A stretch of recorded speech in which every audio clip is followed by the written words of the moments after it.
The first thing they heard was the sound, long before they saw anything on the road. A distant growl, low and continuous, like a storm humming over the horizon. It rolled across the sleeping French fields, over the hedgerows and the burned barns, through the hollow shells of stone farmhouses, where glass had long since shattered and doors hung crooked on broken hinges. In the darkness before dawn, men lying in muddy ditches or curled up in the backs of trucks opened their eyes to that sound and knew what it meant. The convoy was moving again. The road itself was a thin, pale scar running between black walls of hedgerow, slick with last night's drizzle, and carved with ruts deep enough to swallow a boot. Every few seconds, a pair of headlights appeared at the far bend. First two small points of yellowish light, then the wide shoulders of a GMC truck materializing from the night, canvas cover trembling, engine roaring in second gear as it clawed its way uphill under too much weight and not enough rest. Behind it came another and another bumper, almost kissing tailgate, a metal centipede of gasoline, ammunition, canned rations, and spare parts creeping steadily inland from the beaches of Normandy. In the passenger seat of one of those trucks, Private Lewis Carter blinked the grit out of his eyes and rubbed his face with hands that smelled of fuel and canvas and sweat. He had learned in the weeks since D-Day that exhaustion had its own texture, a heaviness just behind the eyes, a buzzing at the base of the skull that never went away, and a permanent stiffness in his fingers from gripping a steering wheel too long. Outside, the night air smelled of damp earth and diesel, and sometimes, when the wind turned just wrong, the faint, sour sweetness of something burnt in a field they didn't talk about. "Keep her around 25, Lou," the sergeant muttered without looking up, a folded map glowing faintly in the light leaking from the dashboard. "We bunch up, one Jerry plane, and we're kindling." Carter glanced into the rearview mirror. Somewhere behind him, stretching back toward the coast, was the rest of the column. Dozens of trucks, headlights hooded, each one loaded so high the springs complained with every bump. Somewhere ahead of them lay the front, the men who were fighting, men whose rifles would click uselessly if these trucks didn't arrive on time. Somewhere much farther ahead, there was a city they all said too quickly and too quietly, as if speaking its name too loud might curse it. Paris. They had been told, in briefings and intense-side rumors, that no one expected to see Paris quickly. The generals had spoken cautiously of a slow grind across France, of months of fighting, of cautious advances measured in miles per week. The Germans, Carter had heard, were certain of it. They believed the Allies would run out of breath the moment they left the beaches, that the neat lines of invasion arrows on the maps would tangle and stall as tanks outran their supplies. The Wehrmacht, after all, had studied these things. They knew logistics. They knew how campaigns lived or died by supply. And when German officers read reports about American reliance on trucks, on roads, on fuel-hungry engines, they laughed. In a villa far to the east, where the wallpaper was peeling, and the crystal chandelier had been boxed and shipped away long ago, Oberstleutnant Franz Keller traced a finger along a map of northern France pinned to the wall. The inked front line, once hugging the Norman coast, had begun to bulge inland in an ugly, swollen curve, but Keller didn't look particularly alarmed. The Americans, he reminded himself, were still close to their beaches, still anchored to those precious ports and depots. Let them come a little farther. Then the weight of their own appetite would drag them down. "Motorized madness," he said, almost to himself, flicking ash from his cigarette into a chipped porcelain cup. "Their generals think they can feed an army with trucks alone. No proper rail net, ports still damaged, roads little more than goat paths, and they call it a plan." The younger officer at his side, sleeves rolled, collar open, allowed himself a brief smile. "They have the vehicles, Herr Oberstleutnant. Enough to block every road in France, they say." "Exactly," Keller replied. "They think it is an advantage. A sea of vehicles, all demanding fuel, parts, tires, drivers. Every kilometer they advance, they carry their supplies on their backs. We have seen this before. Overextended armies. They drown themselves on the road." He stepped back and tapped the map near Normandy, where rail lines were marked in fine black ink. "We know logistics, Lieutenant. We fought Poland, France, Russia. We built offensives on railways and depots, on carefully calculated tonnage. This," he waved vaguely toward the west, "is improvisation,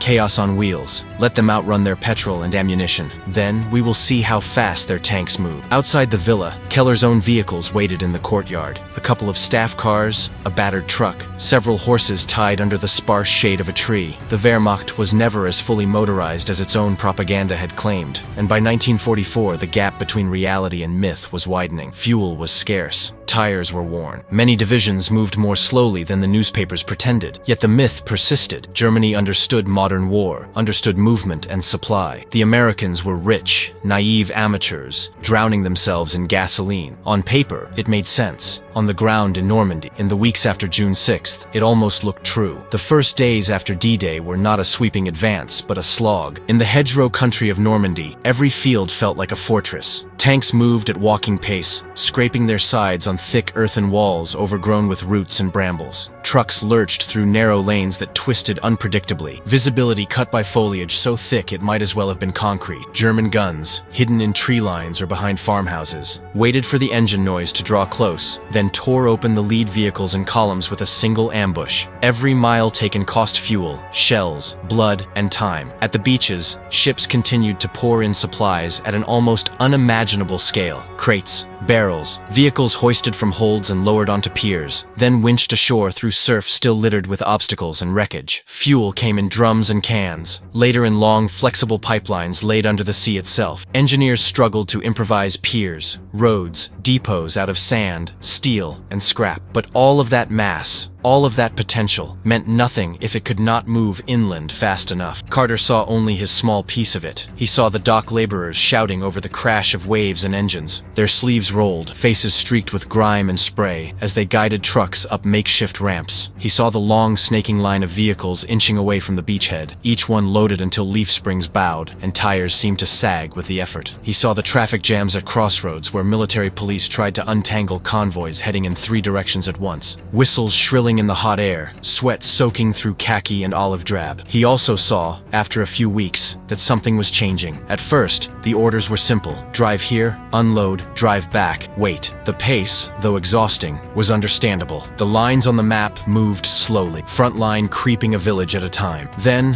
one day in late July, a rumor threaded its way down the rows of tents and vehicles. The Americans had punched a hole in the German line at a place called St. Lo. Operation Cobra, they called it. Bombers, tanks, infantry all thrown into a single hammer blow that had shattered the hedgerow stalemate. The front was no longer a static, grinding line. It was beginning to bend, to crack. Carter felt it first in the way the sergeant's orders changed. No more careful, measured trips to carefully designated depots a few miles from the beaches. Suddenly the distances grew. The maps looked different. Names farther from the coastline. Roads that had been little more than pencil-thin squiggles now marked with thick blue arrows and underlined in red. Half the time, the place they were supposed to resupply had already moved by the time they arrived. The front was running away from them, like a dog slipped from its leash. Front moved again. A harried captain grunted one morning as he scribbled changes onto a map spread over a truck hood. There were coffee stains on the paper, and the pencil lead snapped twice while he pressed too hard. "You boys are going deeper this time. Fuel and 50 cal to an armored column near Avranches. They're moving fast. You keep up, or they start running dry." "How far, sir?" the sergeant asked. The captain exhaled. "Farther than any of us thought we'd be driving in July." The road out of Normandy felt different. The wreckage along the verges changed from fresh to old, from smoking to rusting. Hedgerows gave way, slowly, to more open fields. The air smelled less of churned mud and more of dust. Sometimes they passed through towns that still smoldered. Sometimes they drove through villages that seemed untouched, where French civilians emerged hesitantly from doorways to stare at the endless line of trucks, some waving timidly, others simply watching in silence. Children ran alongside the wheels for as long as their legs would carry them, eyes wide, shouting words in French and broken English that blurred together in the roar of engines. Somewhere behind them, ships continued to unload their staggering cargoes. Somewhere ahead, Patton and other American commanders were beginning to sense opportunity in the widening breach. If the Germans had built a doctrine on carefully planned offensives supported by railheads and depots, the Americans were about to improvise something different, a rolling torrent of supply, an army whose arteries were made of roads and whose lifeblood rode on the backs of trucks. The problem was brutally simple. The closer Allied tanks and infantry pushed toward the interior of France, the farther they moved from the beaches and makeshift ports of Normandy. Each mile of advance stretched the supply lines thinner, made every gallon of gasoline heavier, every box of ammunition more precious. The railway system, shattered by years of bombing, could not suddenly be made whole. Bridges lay in rivers. Tracks twisted in bomb craters. Locomotives were scarce. If the Allied advance stopped to wait for depots and rail repair crews to catch up, the Germans would have time to solidify, to dig in, to turn the pursuit into another static front. Yet the order from above was clear. Do not stop. In planning meetings, maps covered tables, ashtrays overflowed, and men in uniform argued in voices frayed by lack of sleep. The tonnage requirements were monstrous, hundreds of tons of fuel alone, every single day, for every corps involved in the pursuit. Ammunition stocks needed to be maintained. Food, medical supplies, spare parts, replacement weapons, all had to move together. Traditional patterns of supply, carefully staged depots and railheads feeding forward in an orderly progression, were already buckling under the strain. So someone suggested something that sounded, at first, like desperation. Just put it all on trucks, and never let the trucks stop. Not in neat, occasional convoys feeding static depots, but in a constant rolling loop. A road system where some routes were dedicated one way, loaded trucks always moving toward the front, returning empty on parallel roads. Columns that did not wait for perfect organization, but simply kept rolling day and night from Normandy inland. Drivers who slept in short snatches when they could, whose vehicles themselves became mobile depots. A highway made of headlights and engines, pulsing at all hours. The German officers who heard intercepted reports about such schemes did not waste much anxiety on them. Keller, reading summaries days later, snorted softly. "Truck armies," he said. "Of course, typical Americans. More vehicles, more gasoline, more chaos. They confuse quantity with quality." He poured himself a coffee that had long since gone cold and grimaced as he swallowed it, then bent over a rail map again. In his mind, the decisive factors remained unchanged. Armies as large as those now in France could not depend on improvisation forever. They needed structure. They needed depots, railheads, storage sites. They needed the things the Reich had understood and built in earlier campaigns, until the war turned against them. "We will make them chase ghosts," Keller told a subordinate. "We pull back orderly, blow the bridges, wreck what rail we must, and they can drive their trucks in circles until their fuel slosh is empty. Our own divisions regroup closer to the interior. Time and distance will be on our side." But the distance was not working the way he expected. On a gray morning, clouds hanging low over the fields, Carter found himself on a new kind of operation. His truck was no longer simply moving from a beach depot to a forward dump. It was one vehicle in an unbroken grind that had been given a name. He heard it murmured at briefings, scrawled on clipboard headings, painted occasionally on signboards, hammered hastily into the roadside mud. Some called it an express. Others just shook their heads and muttered about madness. What Carter understood, in his bones if not in the staff language, was that the pattern of his life had shifted. His world became a rectangle of windshield and dashboard, the curve of the steering wheel under his hands, the weight of a full load pressing down on every bump. He and the other drivers were told which route was outbound, which was inbound. They were warned not to block the roads for any reason, not to stop to help stuck vehicles unless explicitly ordered, not to pull aside for anything less than death. The road itself had become a conveyor belt, and any interruption could ripple backward for miles. Sometimes the convoys stretched so long that by the time the last truck left Normandy, the first was already unloading near the front, only to turn around and join the tail again. Drivers joked darkly that they could close their eyes, and the truck would drive itself along the familiar route, following the smell of exhaust and dust, the twin ruts where so many tires had already passed. They joked, but they did not close their eyes. Too many things could go wrong. Tires blew on jagged rubble. Radiators boiled over on long climbs in the August heat. Engines coughed and died from dust and overwork. German aircraft, though fewer now, sometimes slipped through the thinning net of Allied fighters and flak to rake the roads. Then there were the more intimate dangers. A farmhouse corner suddenly revealing a knocked-out tank, its metal twisted by heat. A nervous sentry misreading a shadow. The haunting sight of another truck from another convoy, lying on its side in a ditch, wheels still slowly turning, fuel leaking into the dirt. One evening, as the sun sank in a hazy orange smear behind low hills, Carter's convoy passed such a wreck. The truck lay at an awkward angle, nose buried in the bank, canvas torn back like skin ripped from muscle. The driver, he heard later, had simply fallen asleep. 2 seconds of drifting, one bad turn, and the weight of his cargo had slammed him off the road. Carter stared as they rolled past, his own hands tightening on the wheel until his knuckles went white. The sergeant noticed and said nothing. There was nothing to say. Everyone in those seats knew that there were no reserves of drivers waiting just behind the line. Every man who could steer was steering. Every man who could stand the monotony and the terror together was needed. In its own way, these long, grinding nights on the road were as deadly serious as any firefight, and just as crucial. "Funny thing about this war," the sergeant remarked at last, voice barely audible over the engine. "Back in 40, everyone wrote poems about tanks and dive bombers. Nobody writes about trucks. But you don't move tanks without these." Carter nodded. Up ahead, the column slowed as it approached a cluster of crossroads. Military police were there already, batons and flashlights slicing through the dusk, directing vehicles into their proper lanes. The road signs were painted in large, simple letters, arrows pointing toward towns he barely recognized, symbols for corps and armies he only knew from rumor. He saw another arrow, smaller, fixed hurriedly, pointing toward a name that made the tiredness in his chest feel suddenly lighter. Paris. At first, it seemed ridiculous. Paris was something out of movies, out of books, out of posters on cafe walls back home. Paris was not a destination you reached by following a column of dusty trucks and half-erased road signs in the dark. Yet, as days turned into weeks, as the front lines leaped forward in great, dizzying strides, as German units collapsed under pressure they had not thought possible so soon, the idea began to move from fantasy to briefing slides. The speed was shocking, to the Germans most of all. Keller sat in yet another requisitioned room, this one smelling faintly of disinfectant and cabbage, staring at a new map that offended his professional instincts. Allied arrows that had earlier crawled inland from Normandy now streaked across half of France. They crossed rivers that were supposed to be defensive barriers. They spread out behind German formations that had been told there was still time to pull back in order. The calendar said August. The front lines, if the reports were accurate, suggested distances that should have taken months, not weeks. They shouldn't be able to sustain this, he murmured, more to the map than to anyone else. Not without rail, not without depots. It isn't tidy. A junior officer cleared his throat carefully. The intercept section believes they are relying on massive motor transport, Herr Oberstleutnant. Continuous convoys. The Americans have enormous numbers of trucks. Keller laughed once, a short, dry sound. Of course they do. They always did. Toys are not strategy. Except the toys were doing something strategy had told him was impossible. They were overcoming the usual friction of war, food, fuel, ammunition, by sheer, pulsing movement. Instead of waiting to build perfect structures, they were moving everything now, fast, whenever and wherever it was needed. The roads of France, once assumed to be obstacles, were becoming arteries of unimaginable capacity. The cost, paradoxically, fell heavily on the drivers themselves. They were mostly young, many only a few months removed from farms, factories, and city streets an ocean away. They learned to read the shape of the land by the feeling in the steering wheel. They learned how to nap in 10-minute bursts in the driver's seat, one hand still resting on the shift lever, the vibration of heavy engines almost comforting. They learned to drive blackout, following the faint, ghostly shape of the truck ahead, heart racing each time the world narrowed to a rectangle of faint light in the dust. They also learned that each mile delivered meant something very specific to someone else. A tank that could keep moving instead of sitting silent. An artillery battery that could fire its planned barrage instead of falling quiet. An infantry company that could eat that night instead of going hungry. In letters they wrote home, when they found moments to write at all, some complained that they were only truck drivers. Others, more reflective, hinted at a quiet understanding that this only was carrying the war on its back. When the first Allied reconnaissance elements probed toward Paris, it still seemed risky. The city, with its bridges, tight streets, and symbolic weight, could have been turned into a fortress, a trap that would devour entire divisions. German commanders debated whether to withdraw peacefully, to fight, or to try some gruesome compromise. The local resistance was stirring. The political stakes were enormous. In the midst of this, Keller and men like him were told to plan for withdrawals, to move units, to supply those who could still fight. But by the time such orders filtered down, the reality on the ground was already turning against them. Units that might have taken up defensive positions near the city were stalled for lack of fuel. Tanks arrived without their supporting infantry. Artillery batteries could not be properly supplied with shells in the right calibers at the right moments. Every delay, every missing convoy, every destroyed bridge compounded the chaos. Meanwhile, the Allied truck armies simply flexed their improvised muscles and drove around the gaps. One night, stopped at a temporary staging area not far from a town whose church spire he would always remember, but never name, Carter sat on the running board of his truck, sipping coffee so strong it might have dissolved a horseshoe. Around him, the murmur of hundreds of men blended into a steady hum. Engines idled, mechanics clanged tools against open hoods. Somewhere, a radio played a crackling tune that reminded him distantly of home. "Where are you headed next?" a British driver asked, dropping down beside him. The man's accent stretched words in unfamiliar ways, but weariness sounded the same in any tongue. "Closer to Paris, they say," Carter answered. "Fuel run. Some armor needs topping off if they're going to make the push." The Brit grunted. "We chased them across half this bloody country. Never thought we'd do it this fast. Jerry's supposed to be the one with the fast wars. Guess we stole their thunder," Carter said. He took another swallow of coffee, feeling it burn all the way down. Or their gas. In the days that followed, his convoy would pass more and more signs that the German grip was slipping. Abandoned equipment at the roadside. Villages where the locals no longer peaked shyly from behind curtains, but stood openly in doorways, waving tricolors that had been hidden for years. Occasionally, white flags hung from windows, fluttering nervously in the wind. Rumors arrived faster than official orders, of German units surrendering en masse, of others simply melting away into the countryside. And then, almost without ceremony, the map lines that had always seemed so far from his steering wheel suddenly overlapped with words he had grown up seeing in school books and travel magazines. Paris was no longer just a direction, it was a destination. From Keller's vantage point, what unfolded in those late summer days of 1944 was not a glorious clash worthy of romantic histories, but something far more humiliating, a loss of coherence. Commands issued from higher headquarters arrived too late to match the realities on the ground. Expected supply shipments never appeared. Depots were overrun before they could be emptied or destroyed. Rear area units, unaccustomed to direct pressure, found themselves tangled in the wake of an enemy that moved faster than their own ability to regroup. He heard, with growing bitterness, that the Americans had organized a massive, dedicated trucking system, an express of sorts, cannonballing supplies straight from the Norman beaches to the leading edge of their advance. It offended him not only because it worked, but because it seemed to spit in the face of everything he had been taught about orderly war. "They are burning out their drivers," he snarled to a colleague when the reports crossed his desk. "Their vehicles will be wrecked. Their maintenance crews will go mad. This is a sprint, not a campaign. We can still—" He stopped there because the alternate verbs, recover, stabilize, counterattack, stuck in his throat. He no longer believed them with the conviction he once had. His own experience of supply had turned sour. He had seen horses drop in their traces for lack of fodder. He had watched fuel trucks halted because there simply wasn't enough petrol to fill them. The Reich, which had once prided itself on efficiency, was bleeding out through every logistical wound. Paris felt it too. Inside the city, as August wore on, the tension grew heavy enough to taste. It hung in the air along with the smell of coal smoke, stale bread, and the murmur of rumors. French policemen glanced at German patrols with eyes full of calculation. Members of the resistance passed messages in cafes under the noses of collaborators. German posters still ordered order and obedience, but the ink seemed to fade a little faster each day. On certain nights, Parisians could hear distant rumbling, not the steady, familiar growl of local traffic, but something larger, a background thunder that vibrated faintly in the pavements underfoot. Some said it was artillery. Others insisted it was the sound of tanks. A few, more analytically minded, suggested that it might be the echo of thousands of engines moving in a line, pushing toward the city. That, in essence, was what it was. Carter did not drive his truck into downtown Paris in a grand, triumphant procession. That honor often fell to armored spearheads and infantry units. Instead, he found himself delivering fuel and ammunition to the units that would make that entry possible, dropping off his load in fields and orchards now filled with camouflaged vehicles and men preparing for the final push. But later, when some of the traffic restrictions eased, his convoy did roll closer, close enough for him to see, briefly, the silhouettes of Parisian buildings on the horizon, dark against a sky streaked with searchlights and artillery flashes. He drove past cheering civilians waving flags, their faces streaked with tears and joy, toward another hastily designated dump point. By then, his sense of time had blurred. The war, for him, was measured less in days and dates than in runs. Outbound full, inbound empty, repeat. When someone told him later that Paris had fallen in a rush, liberated in a matter of days once the Allies committed to it, he nodded with a tired sort of satisfaction. "Guess the trucks didn't stall out after all," he said. Looking back, years after the war, historians would write about strategy and politics, about decisions taken in bunkers and offices, about which generals maneuvered most brilliantly. They would recount the uprising of the Parisian resistance, the negotiations that tried to steer the liberation away from destruction, the symbolism of flags raised and statues left standing. They would remember speeches and photographs and jubilant crowds in the streets. Less often, but no less truly, they would also remember the quiet miracle of logistics that made those events possible. They would write about how fuel, that invisible king of modern war, had flowed in steel rivers along French roads, carried on the backs of hundreds and thousands of trucks. They would write about supply officers and drivers who managed, through improvisation and endurance, to keep a vast coalition army moving at a pace the enemy had confidently declared unsustainable. They would write about the arrogance of those who had mocked truck armies as a childish extravagance, and how that arrogance had been repaid in encircled units, collapsing fronts, and a capital city lost faster than their calculations had ever allowed. For Keller, the reckoning came in fragments, a radio message reporting that another division had withdrawn without enough fuel, leaving heavy equipment behind. A thin, bitter letter from a friend in another corps, describing how his men had tried to demolish supplies they could no longer move, only to be overrun before they could light the fuses. A final briefing in which the word Paris was mentioned not as a bastion to be held, but as a place already slipping beyond their grasp. "We misjudged them," he admitted quietly one evening, staring at yet another map in yet another commandeered room. The ink lines no longer felt like instruments of control. They were wounds, and he had run out of bandages. "We thought their abundance was a weakness. Too many trucks, too much fuel, too much freedom to improvise. We thought order would beat chaos." The younger officer beside him said nothing. There was nothing to say. Outside, the muffled sound of movement echoed again. The shuffle of retreating boots, the squeak of overloaded wagons, the frustrated cough of engines that had not been properly maintained. Somewhere beyond the horizon, unseen, the hum of the Allied truck convoys rolled on. In France, summer gave way slowly to early hints of autumn. The dust on the roads began to settle under occasional rains. Leaves along the hedgerows shifted from deep green toward duller shades. The war did not end with Paris. There were still miles to go, rivers to cross, new lines to be drawn in blood and mud. But in that brief, intense period, from the breakout at Normandy to the liberation of the city, something fundamental had been proven on those roads. Modern war did not belong only to the glamorous silhouettes of tanks cresting ridgelines, or to the shriek of aircraft diving on targets. It did not belong solely to the generals with their arrows on maps. It belonged, in a very real and stubbornly physical sense, to the unending grind of logistics, to the drivers who stared through windshields blurred by rain and dust, to the mechanics who kept weary engines alive with scavenged parts and ingenuity, to the planners who dared to wager entire campaigns on the idea that raw mobility, fueled and fed correctly, could outrun an enemy's expectations. In the end, the men who had mocked the idea of truck armies were forced to watch as those very vehicles helped undo their plans. Columns of Allied tanks that should have halted for lack of fuel instead rolled onward, their thirst quenched by steel ghosts that came and went on the roads at all hours. Infantry units that should have paused for resupply found crates of ammunition waiting for them where the convoys had left them in the night. The timetable for the liberation of France, once discussed in cautious terms, was compressed brutally by the simple, relentless fact that the Allies refused to let their logistics become a leash. One night, long after Paris had been taken and the front had surged east, Carter sat beside his truck in a field that might have been in another country altogether. The stars above looked the same, but the names on the road signs had changed. He ran a hand along the side of the vehicle, feeling dents and scratches like a blind man reading a story in Braille. "Didn't think you'd get me this far," he said softly, the words lost in the cool air. Somewhere nearby, another engine coughed to life, then settled into a steady rumble. Another convoy was forming. Another road awaited. He stood, finished his coffee, and climbed back into the cab. The war was not over. The trucks would keep moving, but the road from those beaches in Normandy to the heart of Paris had already been written in tire tracks and exhaust, in dust and sweat and gasoline. It was a road built on the arrogance of those who had thought such a thing impossible, and on the stubborn courage of those who drove it anyway.